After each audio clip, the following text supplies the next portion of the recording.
Hi everyone, it's Nancy at Tipping and Painting Hampden, and we are going to paint this lovely painting today called Milky Way.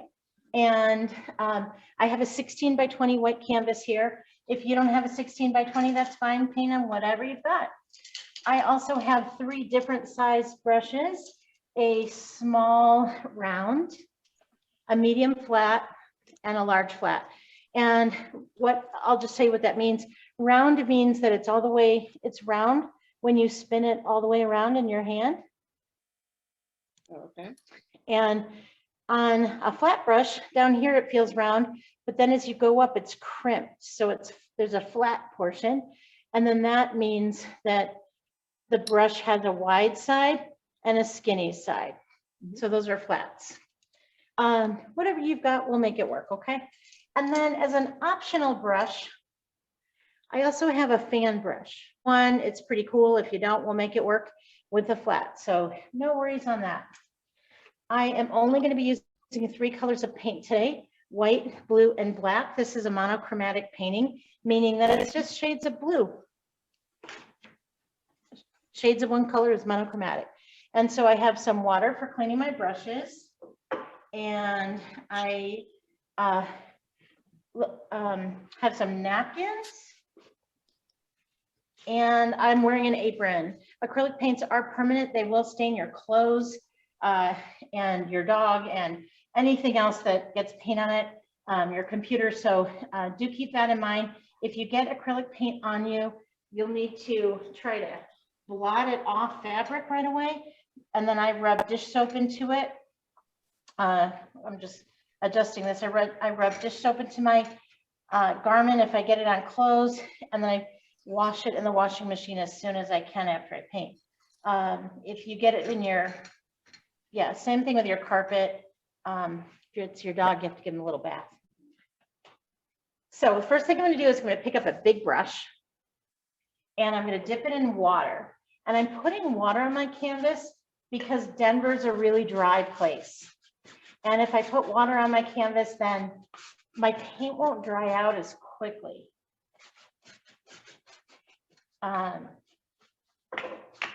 In Boston, I think it's pretty dry there too, because you have the heat on during the winter. If you're in Miami or Louisiana or Indonesia or someplace that's wet, you might not have to do this step. But any place that's dry this time of year, definitely put some water on there, and then it'll keep your paint from drying out. And your paints will move more smoothly when they have water in them. Cool. So this is actually a pretty easy painting. I think we're going to just have a nice, relaxing evening. At least that's my plan. I'm enjoying water tonight. I might switch over to wine. Hope you have a beverage. If you want to play music, awesome. Just stay muted if you're playing music, okay? Because YouTube is funny about copyright stuff. Okay, cool. So the general idea of this painting, the sky's going to take a little while. But the general idea is we're going to go from dark to light at an angle. And that's going to take us a while, but it's just going to be nice and calming. There's a little bit of black in the top here. I'm not going to put that on yet. I'm going to just start with full on blue, just straight on blue in the corner. And I'm going to put that on pretty heavy up there because I want that area to be dark. While I'm painting it, I'm also going to be painting the sides and the top and the bottom of my canvas. And the reason I do that is that makes it so that all the sides, the top and the bottom, are covered with paint, and it looks like it's finished. It's more finished that way. I can just put blue across there. If you paint the tops and the sides and the bottom, then you don't have to have a frame. It'll just look finished. But you can always go buy a frame and stick it in a frame. So that way you just have more options. So the general idea is I'm going to go real dark up here. See that? And when this blue dries, I might put another layer of that blue in that corner. I want this part nice and dark. And I'm going at an angle, but then as I go down, it's going to get lighter and lighter. until I have a triangle on the bottom right-hand corner. And that I'm going to leave white. So all I did was use the paint that was still on my brush to get that blue on there. So I'm just using what's left. I'm just using everything that's left up here on my brush. And then without cleaning it even, I'm going to pick up some white. And then I'm going to start down here and I'm going to blend the white in with that little bit of blue. And then I'm going to go backward.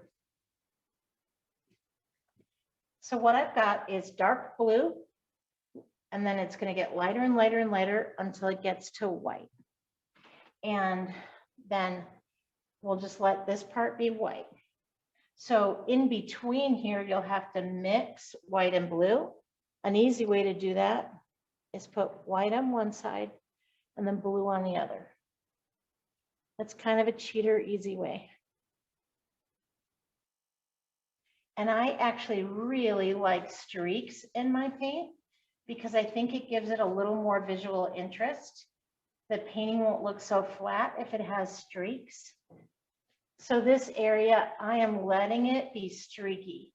I'm letting some white streaks coexist with the blue streaks just to make it more interesting. And this painting is called Milky Way. So this is supposed to be streaks of light in the sky. So keep it streaky. In a moment, I'm going to tell you to just go ahead and unmute and visit and work on your paintings. But just keep in mind that we want to keep this really streaky. Friends don't let friends overblend, okay? So don't overblend it. Keep it streaky. That's supposed to be a streaky painting. If your painting starts to feel dry, then add a drop of water to your brush, not too much, kind of knock it off. You can always paint with a drop of water to make that paint move a little more smoothly. So what I'm using today is a phthalo blue, but it doesn't really matter. There's a whole lot of different colors of blue out there.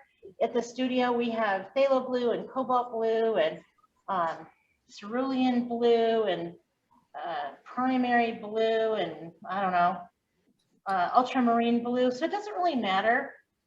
Whatever blue you're using is going to be beautiful. You see any canvas marks in it, like it feels and looks like denim, like you can see the scratch marks from the canvas, just go ahead and add a drop of water to your paint, and that should really help smooth it out a bit.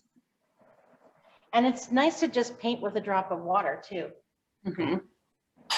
You don't want to use too much water though, and I'll tell you how you know if you're using too much water. If you are putting down paint and the paint is coming off of the canvas and onto your brush, it's just too wet. Then you'll need to back off and let it dry a bit. Because the brushes can actually deposit paint or they can pick up paint. Make myself walk away. I'm going to slap my own hand because if I don't, I'm going to blend away all of my streaks. Or I can always go back in and put in some more streaks. But I want to make sure that I keep some streaks. Streaks are good. The grass is going to be down here. So that's why we want to leave some white. Okay. But don't worry, you know, your painting can be different than mine. It's your painting, your world. So, you know, do what you like and what feels good to you, okay? No one's ever going to see the original. They're just going to see yours and they're going to think you're a genius. Clearly. So always make sure that when you stop, that you step back about 5 feet. I like to do that several times throughout a painting. And the reason for that is you really can't see it up close. You think you can, but you really can't. It's going to look different if you step back about 5 feet. My philosophy is it's kind of like raising kids or having relatives come stay at your house. What they look like when you have your face in their business is totally different than if you have a little distance. And sometimes if you just step back, get a breather, and you come back, you'll love them even more. if you've ever seen a Van Gogh or a Monet or any of the Impressionists work up close, they look terrible. I was in Paris a couple of years ago just for a week, but I went to all those museums that I had dreamed about going to, and the Impressionistic work looks terrible up close. But you step back 5 feet and then your mouth just falls open because it's so beautiful. And so give yourself the same respect that you would their art. View it from the proper viewing distance. Okay, good to know. So when you have your background on, just make sure that you have it really dark up here. And I'll tell you why. It's going to fade. Obviously, it's fading darker to lighter, but we want to have it nice and dark because that brings your eye down into the tree area.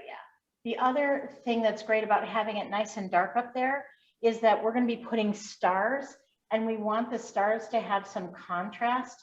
So just make sure that corner is nice and dark, okay, up on top.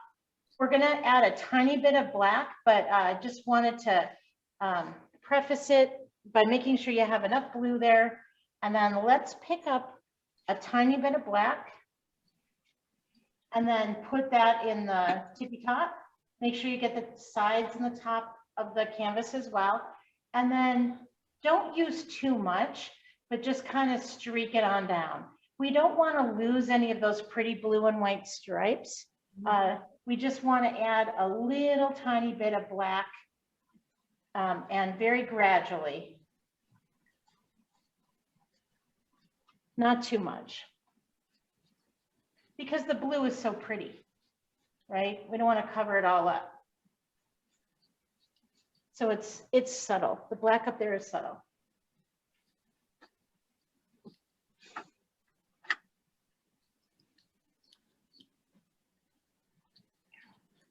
I only had that little bit on my brush and I didn't pick up any more.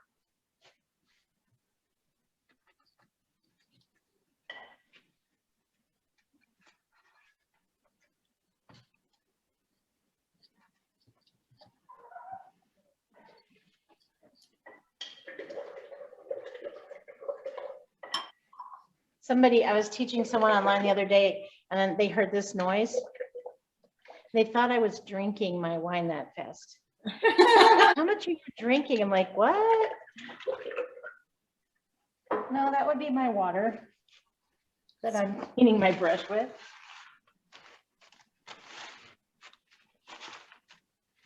Make sure you have streaks. The whole idea of the painting is that this storm of stars is supposed to be the Milky Way. So the streaks are basically that celestial light flashing across the sky. So make sure you have some streaks as well.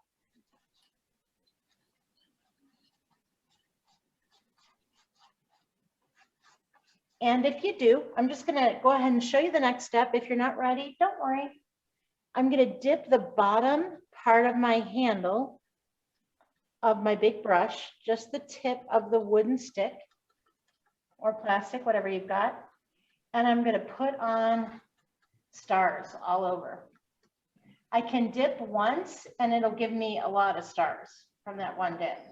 And then as I go, the stars get smaller. So that's kind of cool. Make sure you don't put them in a perfect dots order. If you're an engineer or an accountant or something, you got to let that go. Okay. Be random, be random. And then you can make little clumps of stars that are maybe in a constellation together. Little star friends. Why not? And then I'm going to get the sides and the top too. And you can put as many or as few as you want. Just have fun with it.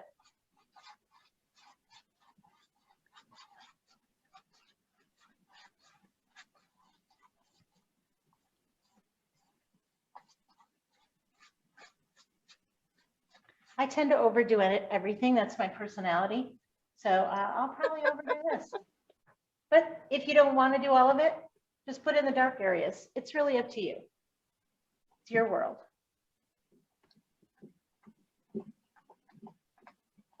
You got a lot of stars. I like to, when I'm not on YouTube, I like to just play music and then just tap a lot, you know, like just kind of pound out the beat.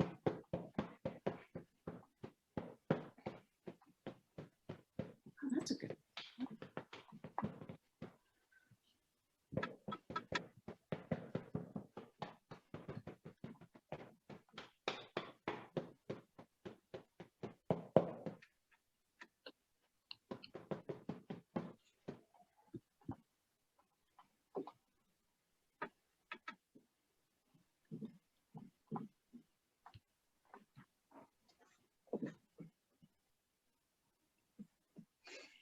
And if you have glitter at home, once your background looks pretty dry, but your stars might not be dry yet, they're just a little bit wet, you can lay it flat on a table and sprinkle on some glitter and let the paint dry the rest of the way, and some of it will stick. And I've even, when I didn't have glitter handy, I've even used a little pinch of salt because when that dries, it also gives it a little sparkle. I have no idea what it does to the paint after 10 years, but within 5, it's still okay.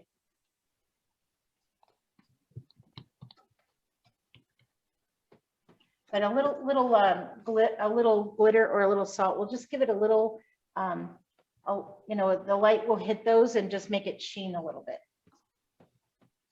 I'll show you on this one. There is a little bit of glitter. Not sure if you can see it. And we actually have some glitter glue at the studio.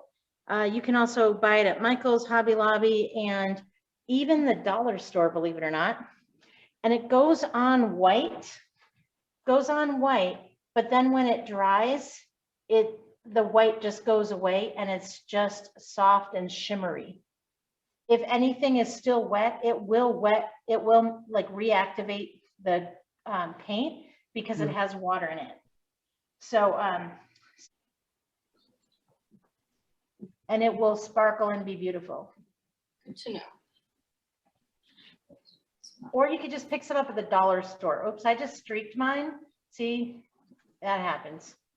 Oh, well. This is supposed to be the Milky Way anyway, so streaks are okay. I'm going to live with it. One other thing, if you wanted to put a shooting star in yours, you could. And those are pretty easy. If the glitter and the starry sky and the stripes are not enough bling for you, you can just take a little fine detail brush and put some white on it. And then a shooting star basically looks like, think about if you have an old aunt or a grandma, and when they can't see anymore and they try to put on an eyebrow, that's what it's like. So you start in the dot and then you flick up. Okay. My kids heard me say that and they said, that's you, right? Oh, I don't care. I thought it was funny. With the way I wanted it to. But make sure you flick up because that's the direction it would be falling from.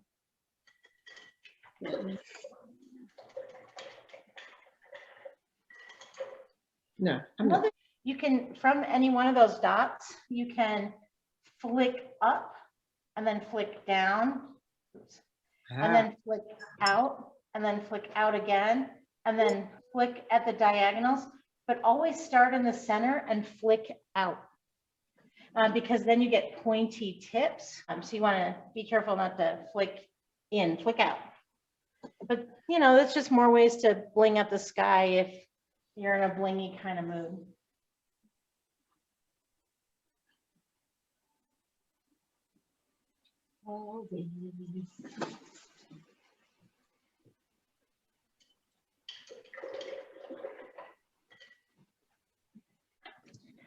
All right, so the first thing I'm going to do is I'm going to pick up the bottom of my canvas and my largest brush, I'm going to dip it in black paint. And then I'm going to paint the bottom black.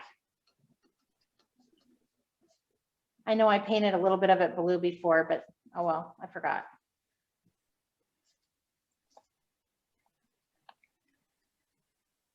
And then I can do about an inch up the side in black as well.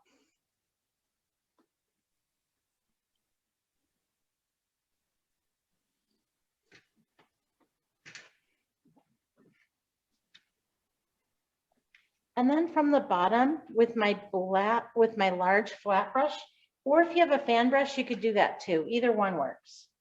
I'm just going to flick up some black from the bottom.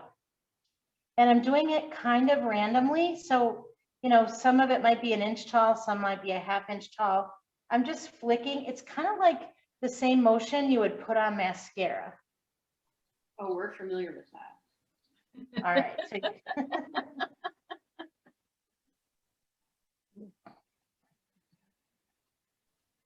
Oops, I got a big old blob. and I'm just going to do one row across the bottom of that. And then I'm going to clean my brush.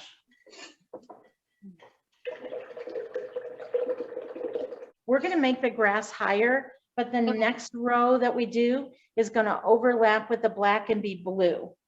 Oh, So basically what that's doing is it's giving us a dark foreground, and then behind it will be bluegrass. Kentucky. Yeah, exactly. So then after I clean my brush after the first bunch, because I don't want it to be solid black. And then now I can flick up longer, and it takes a little bit of blue. It picks up a little bit of that black in with my blue when I flick up. I'm overlapping into the black. We're doing blue now? Yeah. And basically it's just giving it some black grass and some blue grass, just letting those two kind of mingle and have fun and hang out together. And you could even flick up your blue a little bit higher if you want.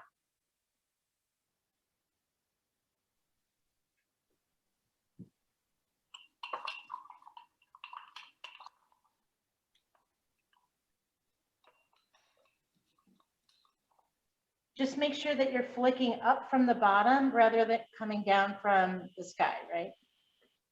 Because we want those little points that the brush makes when it's flicked. Because those are little blades of grass. And actually, if it's picking up white in it, that's even cooler, I think. You could even, if you wanted, take a teeny tiny bit of white and then overlap that just with a little bit of the blue and just flick up from the tippy top of the blue, a little bit of white on there too. And that just gives it one more light layer of color. And it looks like the top of the grass is just kind of highlighted by all that light that's going on.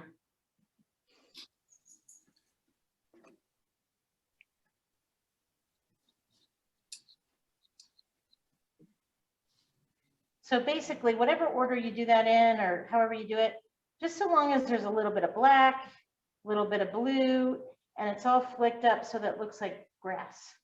And if it's got a little bit of white in it too, that's absolutely fine. Just make it mostly dark. It's supposed to look dark and blue and choppy. And flicked up.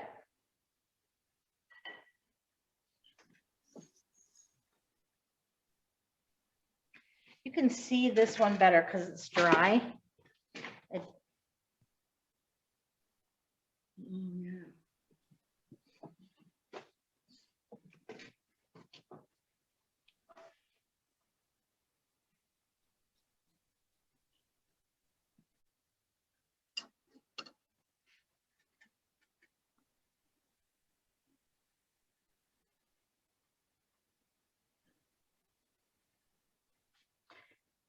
So I just want to show you this. You don't have to use a fan brush in this painting, but I just want to show you that a fan brush is basically the same thing as a flat brush. It just has a curve. It's like curved like a rake. I love fan brushes. So if you don't have a fan brush, ask Santa next Christmas or Hanukkah Harry or whoever. Fan brushes are super cool to have in your house, in your collection. And fan brushes, when you flick up like that, they'll actually make grasses as well. You The tried it? other thing I love fan brushes for is they make great pine trees. They make great foliage in the sky. They make great hair on animals. I am way too in love with fan brush. All right, let's talk about trees, okay? Cool. Happy trees. We've got this pretty sky. We've got this cool, funky grass. And now let's talk about the tree. So here's the thing, and I know you guys are creative people, so you probably know all this. So just, humor me. When you're painting a tree, always remember that the base of the trunk is widest, and that makes it so the tree doesn't fall over. And then as it goes up, it gets thinner, okay? And then, let's see, do I have any paper here? All right, so I'll go ahead and I'll tell you while I'm doing it.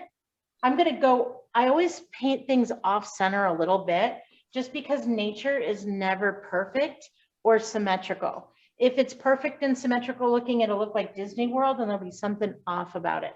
So I don't like to put it exactly in the middle. I like to put it a tiny bit off center. But you do you. So always make sure that you start where you want your paint to be thickest, right? Where you want more paint. So I'm going to grow the tree up from the bottom. And we're using the black and the small brush? Black and a medium brush. Medium brush, okay. So remember the base is widest, and then you want it to get smaller and smaller as you go up.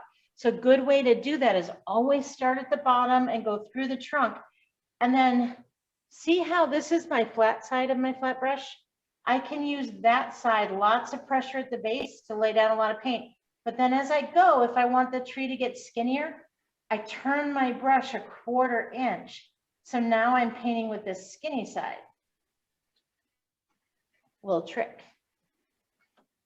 And then when I make branches coming off it, this is really important. So what you don't want to do is have both your branches come out exactly at the same place, because if I did that, it's going to look like a chicken foot.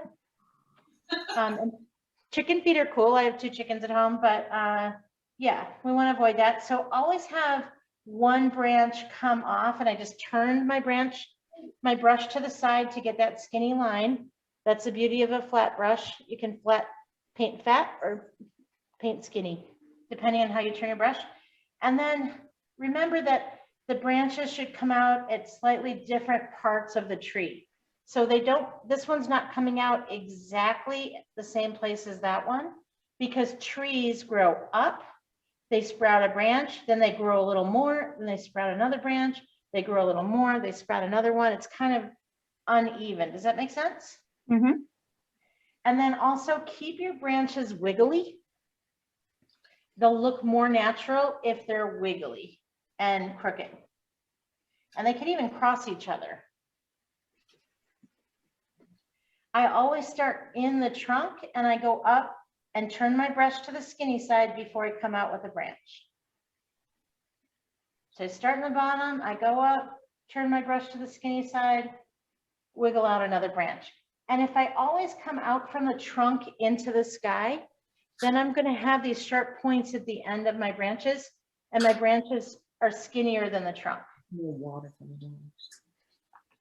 If I started in the sky and pulled down, then I would be depositing more paint in the sky, right?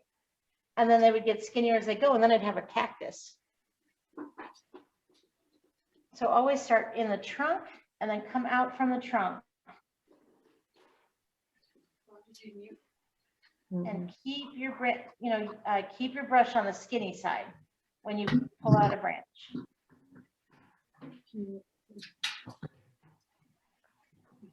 So I'm doing a bunch of branches on my tree, and then I'm going to use my small brush to put twigs off the branches. Because as each branch has a baby, those babies are going to be smaller than the parent branch it came off of.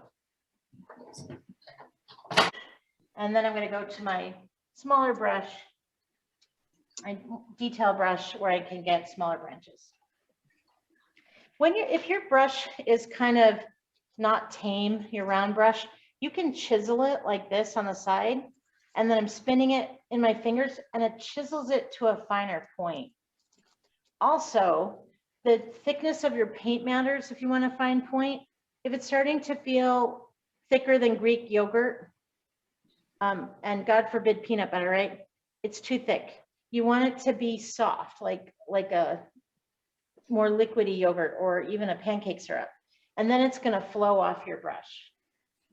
Cottage cheese is also bad, Caitlin. Cottage cheese is really hard to paint with.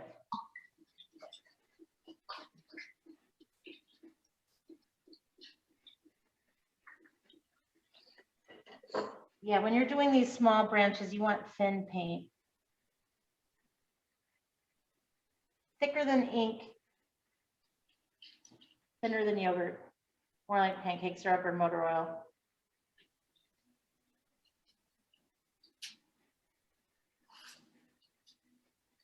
You have a finer brush than this. Always make sure the branches that come off of another branch are smaller than the branch it came off of. I mean thinner, not smaller, thinner. That just makes sense, right? Because your fingers are thinner than your wrist, which is thinner than your shoulder. Same thing on a tree. I was in Florida and I went to an art gallery and I was talking to this artist who was doing live painting. And I told him I was down there to for my continuing education at the Bob Ross workshop. And he's like, oh, Bob Ross, he was terrible. And he was not a fan. And I said, what do you not like about Bob Ross? Because I really like Bob Ross. And he goes, trees are never black. And I'm like, have you seen them at night? Some of them really are black. You can make your tree as full as you want. It's your tree. You can make it a winter tree or a not winter tree. Usually, it's kind of funny. Usually when I paint this painting, because I'm from Michigan, okay, all the paintings in here, I always make my trees too big, always. And my staff would say to me, there goes Nancy making those giant trees again. And so when I was planning this like painting tonight, I was like telling myself, okay, don't make a huge tree. Don't make a huge tree. I made my tree pretty full with branches, and that just makes it easier to put on foliage. Oh, I wanted to show you one other thing too. In this painting, the paint is a little lighter at the base. And so she put on roots at the bottom of her tree. Can you see that? Mm-hmm. Oh, yeah. So if your grass is light enough that you want to do that, basically it's the opposite way of making branches, right? But it's the same way we made branches, it's just down into the ground. Okay. My grass is a little darker, so I didn't need to do that. Basically, I'm just taking a medium flat brush with a little paint on the end. I'm not using like a ton of it, just a little on the tips. And then I'm going to just tap in clusters, long skinny clusters, to make clusters of foliage. And I'm going to put some right over the branches.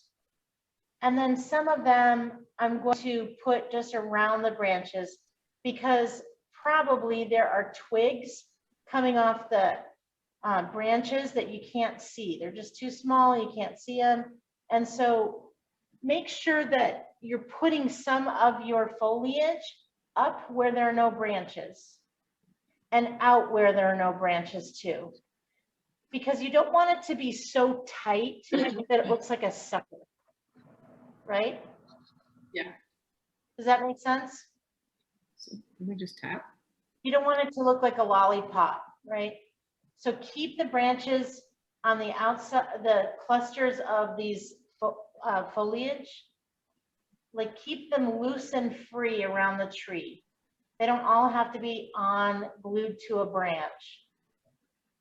We want to keep the tree natural and not too compact. It's interesting. This is where personalities really show. When I have students in the studio, I can see like the people who have really reserved personalities and the ones who are bold and out there in life by where they put their foliage, how close they keep things to the vest or the tree. I didn't put very much on, it's just a little because I don't want big clumps. Yeah. I want control over where I'm putting it. So that's what you get if you are using a flat brush, right? It's Right. lots of little poke, poke, poke, poke, pop, pop, pop in little clusters, right? I'm going to also show you with a fan brush, just so you can see the difference. And if you have a fan brush, feel free to use that. But they're just different. I wouldn't say either one's better. Fan brushes are easier. One sec. So to load my fan brush, I just kind of groom it on the plate, flip it over, do the same thing, and then knock off any clumps. Fan brushes, I'm going to hit it more with just one half of it, one side. And I'm going to keep twisting my arm around so that I get different pops of pattern. It's the same basic idea, it's just the brush is shaped differently. So it just looks a little different. Looks a little looser with a fan brush. I really like fan brushes, obviously, but they're just different, that's all. Fan brushes are faster for sure. The worry, not the worry, but the thing you have to watch out for with a fan brush is if you don't keep twisting and turning your hand and you just pop, pop, pop and get the same, you'll get the same, let me just show you. You'll get the same mark all the way down and it'll either look like smiley faces or sad faces. Oh, Keep your hand moving to get different angles if you're using a fan brush. Remember the clusters, clusters, clusters.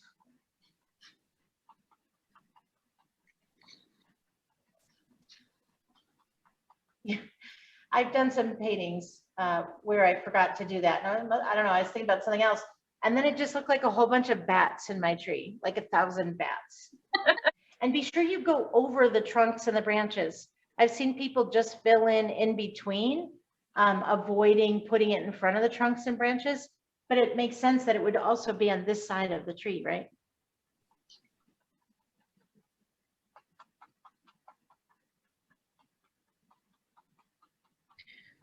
Notice I still made my tree enormous. Because that's what I do. You just can't hide being an extrovert, right? Sometimes it just comes out when you paint.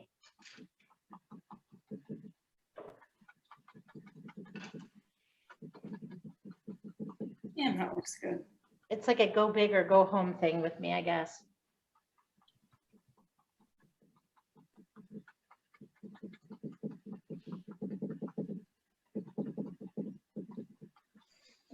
That's basically the end of the instruction. It's just the only thing left after you put on your foliage is just sign your name. And I like to sign it, I like to use a small detail brush and then whatever color you like. I like to put my initials in the bottom right-hand corner and but you can do it wherever. And then also another cool thing to do is write the date on the back so that when you keep painting, you can see how you progress as a painter. Want to see how mine dried the glitter? You really did a beautiful job. These are great. Yay. yeah.